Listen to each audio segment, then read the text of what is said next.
잘 지켜줘.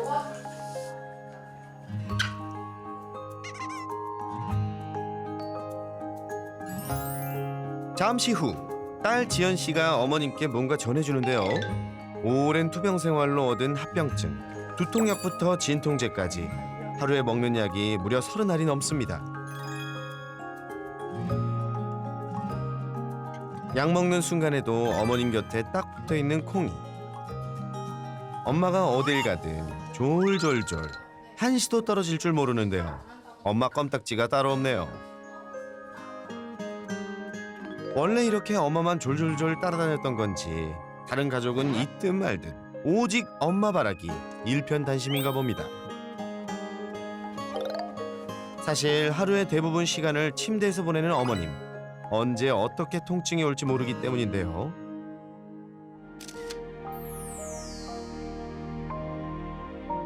그런데 이상한 건 그때부터 반려견 콩이도 달라졌다는 겁니다. 어머님이 아픈 이후 엄마 껌딱지가 되었다는 콩이. 통증으로 고통스러워할 땐 그 곁에 딱 붙어 마치 엄마를 지켜주고 있는 듯 있다는데요. 그런데 이뿐만이 아니라 엄마가 기절하거나 아파할 때면 꼭 딸 보호자를 찾았던 콩이.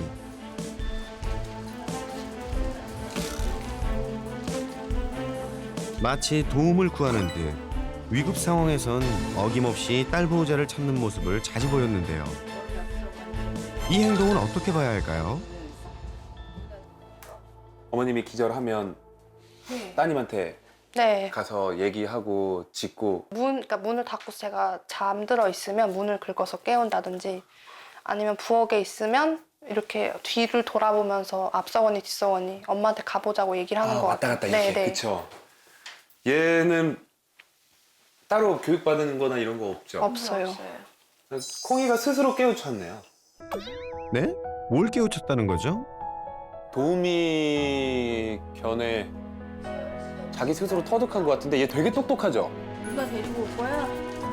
먼저 딸에게 도움을 요청하는 행동. 또한 아픈 엄마의 주변을 떠나지 않고 돌보는 행동.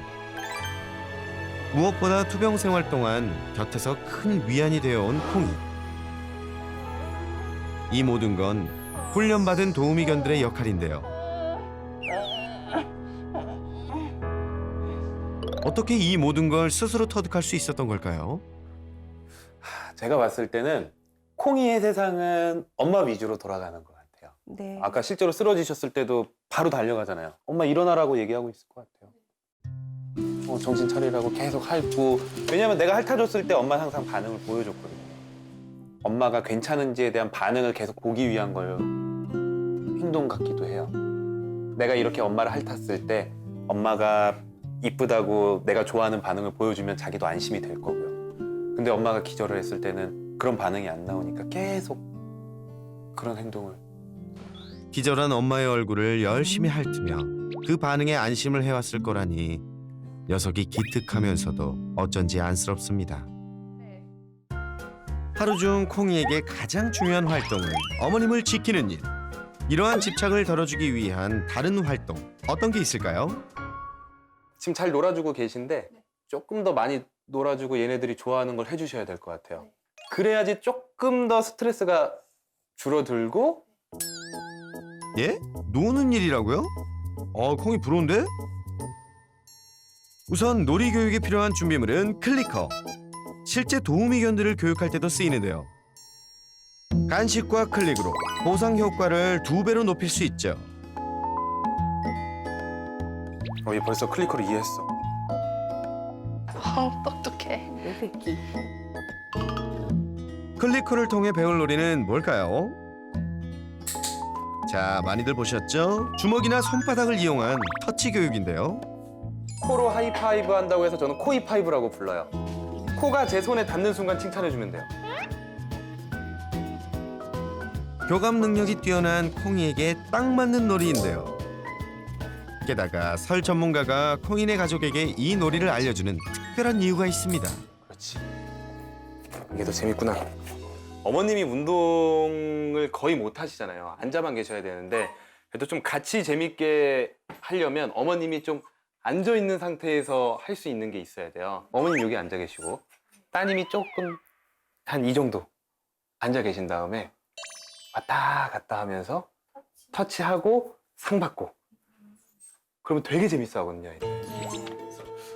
어머님과 하는 놀이라 콩이도 좋아할 것 같은데요. 콩아, 터치. 그렇죠. 콩이야. 어머님이 있으면 지켜야 한다는 생각만 했을 텐데 그 오해도 바로잡을 수 있겠죠? 어머님한테 한 번 가니까 내려올 줄은 모르네. 그렇게 공이가 강아지스럽게 살길 바랬는데 그렇게 훈련을 하고 그렇게 이제 바뀔 거라니까 좋기도 하면서 왠지 좀 서운한 감도 있죠. 네. 이게 어머님의 분리불안도 있는 거예요. 이게 강아지가 이 보호자한테 집착을 하는 경우에는 잘 보면 보호자분들도 강아지에 대한 분리불안이 있어요. 이렇게 서로 의지하는 사이였는데 아쉬운 건 어쩔 수 없죠. 근데 뭐 하루에 총 해봤자 한 시간이 안 될 거예요. 그 시간이. 그럼요. 모두를 위해 필요한 과정. 서운한 마음 대신 앞으로 콩이와의 즐거운 시간 많이 가져주세요.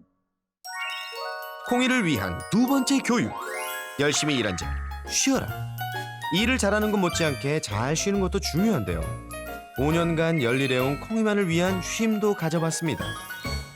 어머님이 이제 조금 네. 저희가 방에 들어가서 쉬라고 말씀을 드렸고 우선 강아지 장난감들 가지고 계신 것들 한번 볼게요. 아, 네. 네. 어머님께서 쉬는 동안 콩이에게도 제공된 여가 시간. 어떤 활동을 하는 게 좋을까요? 우리가 이 놀이를 하는 이유는 너가 그동안 엄마 옆에서 엄마를 도와주는 그런 일을 하다가 이럴 때는 그냥 다 잊고 한번 놀아봐. 지난 5년간 대부분의 시간 아픈 엄마 곁에만 있었지 콩이만의 별다른 활동은 없었다는데요. 엄마가 아프면 콩이가 밖으로 잘 나오지 않고 또 불러도 나오지 않으니까. 네, 건드리는 걸 싫어했어요. 엄마 옆에 있을 때. 그때는 자기 일이니까. 응. 하지만 어머님 괜찮으시고 쉬실 때는 이런 시간이 꼭 있어야 돼요. 2개가 있으면 먼저 콩이가 혼자 잘 갖고 놀 수 있도록 특별한 장난감을 만들어주는데요. 시중에 판매하는 장난감도 좋지만 보호자가 직접 만들어주는 거라 더 의미가 있겠죠? 이걸 할 만한 우리 주변에 있는 제품들이 계란판, 아, 계란판 같은 것도 많이 써요. 어머님이 안 계신데도 잘 놀 수 있을까요? 이럴 수가 못 놀 줄 알았는데 관심은 갖네요.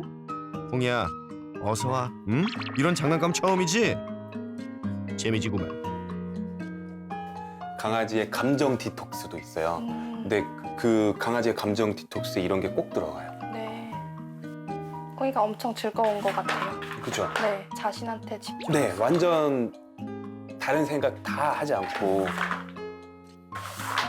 사람이나 동물이나 자신만의 시간이 필요해요. 네. 후각이 발달한 반려견에게 노즈워크는 최고의 스트레스 해소 놀이. 콩이가 잘 노는 것 같아 참 다행인데요. 얘가 차분해서 제가 생각한 것보다 오래 놀 것 같아요. 됐다. 근데 엎었어. 아, 찾았다.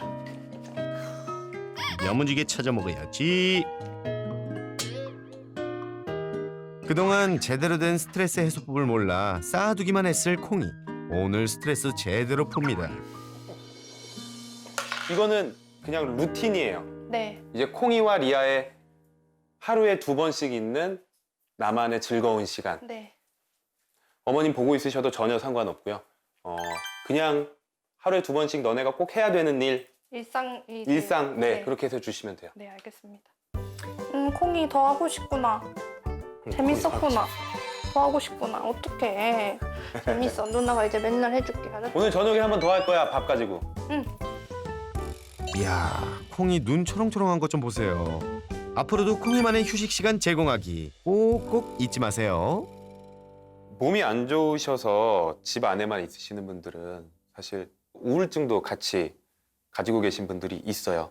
보호자의 이 심리 상태에 따라서 우리 반려견들의 심리 상태도 변하는 경우가 많아서 같이 우울해진다거나 스트레스를 받는 경우들이 상당히 많은데, 가장 중요한 건 같이 있으면서도 무조건 이뻐해 주거나 같이 껴안고만 있으면 잘해준다라는 생각이 아니라, 강아지들이 기본적으로 누려야 될 것들, 해야 될 것들도 최대한으로 노력을 해주면서 서로 도움이 되는 게 장기적으로 봤을 때 서로 행복할 수 있는 방법이 아닐까 이렇게 생각합니다.